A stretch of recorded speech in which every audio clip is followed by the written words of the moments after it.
Como nunca antes en la historia de nuestra evolución, el trabajo es para esta generación, la que está viva hoy y un par de generaciones atrás, algo muy central en la vida humana. Nos gastamos demasiado tiempo de nuestra vida trabajando con otras personas.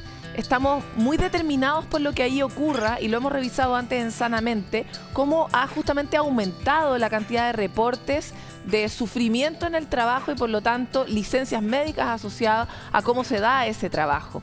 Sin embargo, hemos hablado mucho de los jefes, mucho de los contextos, pero poco de cómo es nuestro vínculo con el trabajo. Hoy vamos a hablar de la sisifemia, un trastorno que se caracteriza por una combinación entre el perfeccionismo y la búsqueda de objetivos inalcanzables. Pero hay un vicio detrás, porque ambas cosas parecen de alguna manera virtudes en la sociedad que vivimos.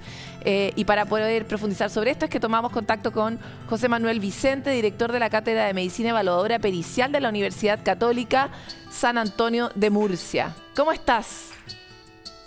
Buenas tardes, encantado de estar con ustedes. Encantados nosotros de tenerte acá. Y quisiera partir cambiando el contexto, ¿no? Porque efectivamente en Chile en particular, las dos cosas que dije, el perfeccionismo y buscar objetivos inalcanzables, son dos cosas que alguien podría decir en una entrevista de trabajo para ser calificado como perfecto para el puesto. Entonces somos una sociedad en la que esas dos cosas que pueden enfermarnos son muy enalzadas, ¿no? Entonces cuéntanos un poco qué es la sisifemia. La sisifemia finalmente es un padecimiento, una enfermedad, porque lo que provoca es un agotamiento físico y mental de un trabajador incansable. Como decías, ese trabajador incansable es un trabajador que trata de atender a objetivos inalcanzables en su trabajo, objetivos inalcanzables impuestos, y trata de intentar poder alcanzar esos objetivos con una dedicación extenuante. Finalmente, por eso, termina extenuado. En ocasiones, esa dedicación extrema a esos objetivos que nos marca la empresa, a veces llevan también parejo una prolongación de jornada. Pero quien padece la sisifemia, ha habido un momento previo a llegar a este agotamiento físico y mental en que cree que para poder atender esos objetivos tiene que ser con una dedicación extenuante y prolongando la jornada. En la sisifemia se dan dos cosas como en todas las enfermedades.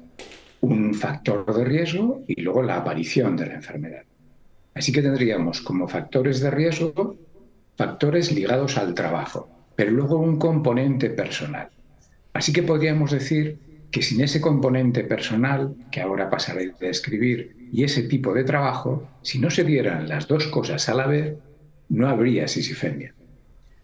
¿Cuál es el componente personal? Porque justamente lo que tú describes como el componente laboral, acá por lo menos en Chile, es bastante la norma. Pedir cosas que no se pueden lograr. Muy bien.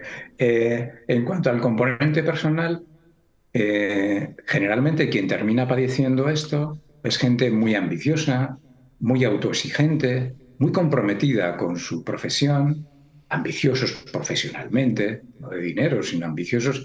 Yo quiero hacerlo muy bien mi trabajo. Además, en cierta medida, también son personas de las que dan valor más bien al esfuerzo titánico, ¿no? Dice, bueno, esto vale porque yo me estoy dedicando de forma extrema, ¿no?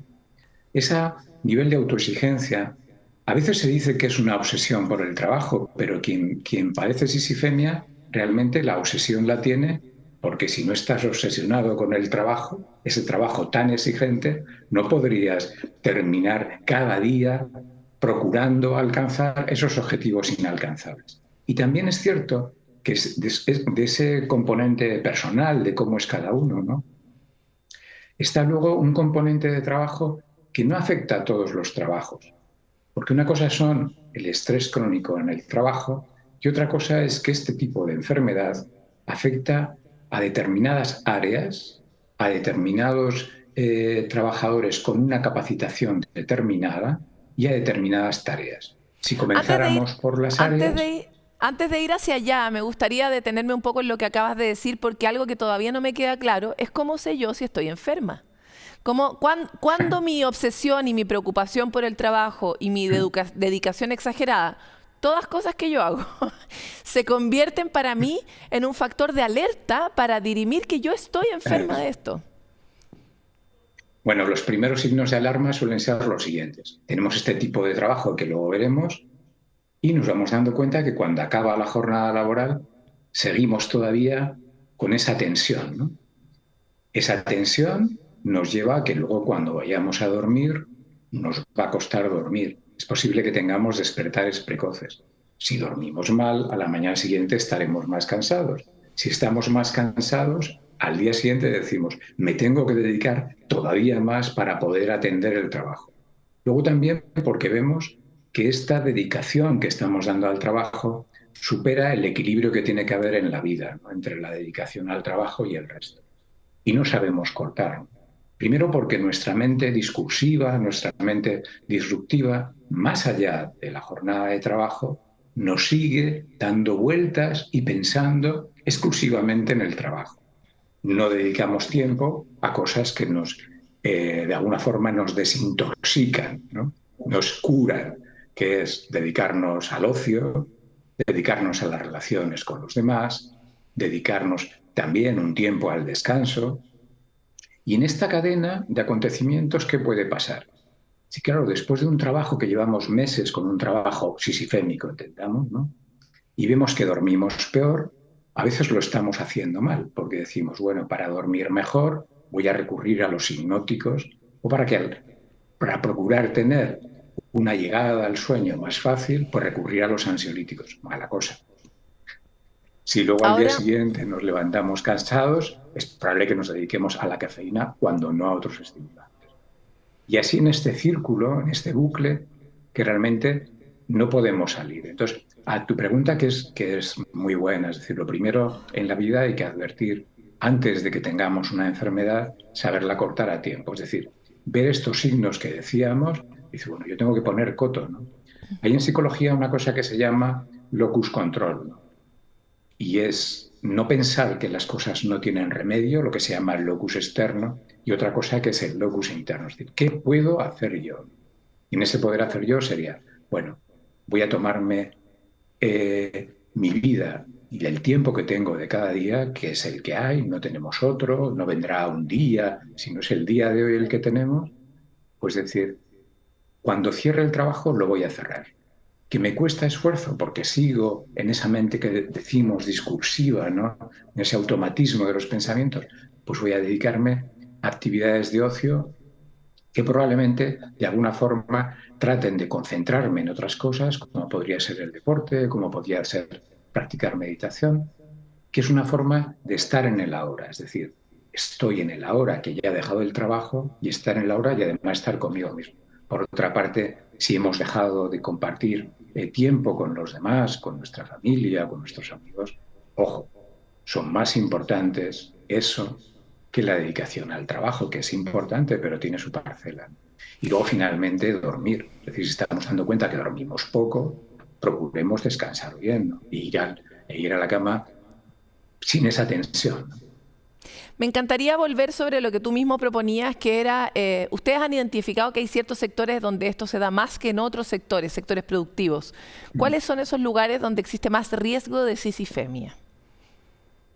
Bueno, en cuanto al sector de actividad, son las actividades financieras, consultorías, auditorías, en sanidad y sobre todo en el colectivo médico, despachos de abogados, comunicación, como ustedes, en informática, sobre todo lo que es el análisis de datos, también en tareas comerciales de alto nivel y en sectores de niveles superiores de la administración. También es cierto que en investigación. Luego estos serían los sectores de actividad. ¿Con qué capacitación? Pues generalmente titulados superiores. En el nivel organizacional, pues generalmente niveles altos en la organización. Por supuesto claro que son cargos que requieren mucho, ¿no? son cargos que requieren muchas coordinaciones, que manejan a muchas personas también, y eso suele hacer muy difícil parar en el fondo el trabajo cuando uno está afuera, por el nivel de responsabilidad que implica también. Pero me encantaría volver sobre el concepto, José Manuel. ¿Por qué se llama sisifemia? ¿Y cuál sería, si lo pudiéramos poner en la lógica judeocristiana tan propia de Latinoamérica, cuál sería el pecado que está detrás de esta enfermedad? Bueno, dimos nombre a esto porque, acudiendo al mito de Sísifo, teníamos varias cosas que guardan equiparación con los que padecen esta enfermedad. Uno, la ambición profesional. Sísifo fue condenado por su ambición a la tarea eterna y pesada de soportar sobre sus hombros una elevada carga para llevarla a la cima de la montaña. Y cuando llegaba a la cima de la montaña, la piedra volvía abajo, y así cada día en esta tarea. Esto guarda relación con este tipo de trabajos en los que uno, por esa ambición, por ser un excelente profesional, uno se dedica con extremo al trabajo. Son trabajos son trabajos casi podríamos hablar de una condena, ¿no? Trabajos con alta carga sobre nuestros hombros, sobre nuestra cabeza, porque son carga mental. Y al día siguiente volvemos a la misma situación. Por otra parte, a Sísifo se le privó de la visión. Y esto sí que también guarda relación con lo que les pasa a las personas que tienen sisifemia. Es que pierden la visión de lo que el trabajo debe ser. Se dedican finalmente su vida al trabajo y pierden esa visión que tenemos que tener de que el trabajo es importante, pero más importante somos nosotros mismos, más importante es la relación con los demás, más importante es cómo vivimos cada día. José Manuel, perdón, hay un tercero, dale. Y luego, finalmente, en esta visión judío-cristiana, pues también hay una cierta vinculación, ¿no? Porque en realidad este castigo casi divino, ¿no? Y que tenemos que tener en cuenta que nuestra vida la manejamos nosotros. O sea, olvidémonos de que esto es algo que no tiene solución. Uno puede hacer muy bien su trabajo, pero es mejor saber cómo es hacer bien el trabajo y, sobre todo, respetarnos a nosotros mismos. Yo suelo decir una cosa, ¿no? Cuando la gente padecemos cualquier tipo de sufrimiento, que lo importante es cuidarnos, pero ese cuidarnos es darnos cuidado. Me encanta todo lo que planteas en el concepto, porque el asunto de la ambición es muy profundo, ¿no? Prácticamente Occidente durante los últimos, sobre todo los últimos 100 años, ha crecido con una idea de que la ambición es lo que hay que tener en la vida y punto, en todos los ámbitos, ¿no? Y eso también se traduce finalmente en una ambición codiciosa también en el ámbito de lo material, pero estar en el tiempo y en el espacio en concordancia con otros y presente es algo que nos está costando mucho en Occidente. Entonces ahora, como para cerrar esta conversación y ante la evidencia de que tú eres una persona que ha reflexionado mucho sobre el tema a lo largo de tu vida, ¿qué le dices a personas como todas las de acá, que estamos todas con sisifemia, te lo digo al tiro, respecto de la sensación de que el mundo solo está generando personas que tienen cada vez más carga? O sea, el trabajo se está complejizando y está aumentando, es algo propio de la globalización. Se nos están pidiendo más cosas en el mismo tiempo y por la misma plata, porque el mundo está necesitando eso aparentemente. Entonces, ¿cómo coordinar la exigencia del mundo, la demanda del mundo, con tratar de ser un ciudadano feliz que de alguna forma también responda al mundo? ¿Qué le dices tú a los humanos como nosotros que tenemos estas preguntas? Lo que tenemos que ver en la vida es que el objetivo nuestro es hacer las cosas con la máxima focalización, pero con la máxima focalización y un sentimiento de valor de las cosas. Es decir, no valemos tanto en ese sentido de la ambición, yo quiero ser un buen profesional porque a eso le damos valor, ¿no?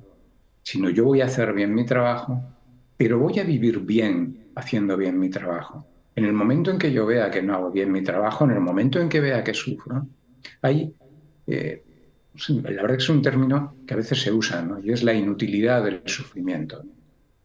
La vida es corta, la vida es cada día y hay que darle valor a determinado tipo de cosas y determinado tipo de actitudes un poco distantes de esta ambición, ¿no? Yo a veces suelo ver a gente, incluso en el ámbito de la comunicación, ¿no? Grandes profesionales de la comunicación, con magazines de varias horas, que se dedican plenamente. Conozco también a mucha gente en el ámbito de la cultura, ¿no? Pintores, músicos, que serían capaces de dedicarse, no solo que serían capaces, conozco a algunos, que pueden dedicarse casi todo el día dedicado a eso, ¿no? Sin que cause sisifemia. ¿Cuál es el problema? Que determinado tipo de actividades en nuestra vida nos reportan a nosotros mismos una satisfacción personal, no la satisfacción del reconocimiento de los demás, ¿no? Y esas no nos terminan agotando, ¿no? Es decir, excelentes pintores, ¿no? En España tenemos pues Antonio López, ¿no? Genio del hiperrealismo, alguien que se dedica todo, vive para la pintura, cuando mira las cosas la mira como un pintor, ¿no? Pero eso no cansa, eso no agota, eso llena, ¿no? Sin embargo, cuando nos dedicamos por la capacitación que hayamos tenido, la formación que hayamos tenido, algo, estamos buscando no solo el que nos satisface, ¿no? También el satisfacer a los demás. Y luego, una cosa que hemos comentado, a veces estamos llenos de demasiadas necesidades en nuestra vida. Necesitamos ser un buen profesional para estar bien pagados, no solo para que nos digan que somos muy buenos, sino estar bien pagados y estar bien pagados para cubrir demasiadas necesidades que todos sabemos que no necesitamos. O no necesitamos tanto. Hay unas necesidades primarias y el resto. Agradezco mucho esta conversación contigo, José Manuel, muy iluminadora para muchos de nosotros. Esperamos tenerte más adelante nuevamente en Sanamente. Encantado de estar con ustedes. Un placer.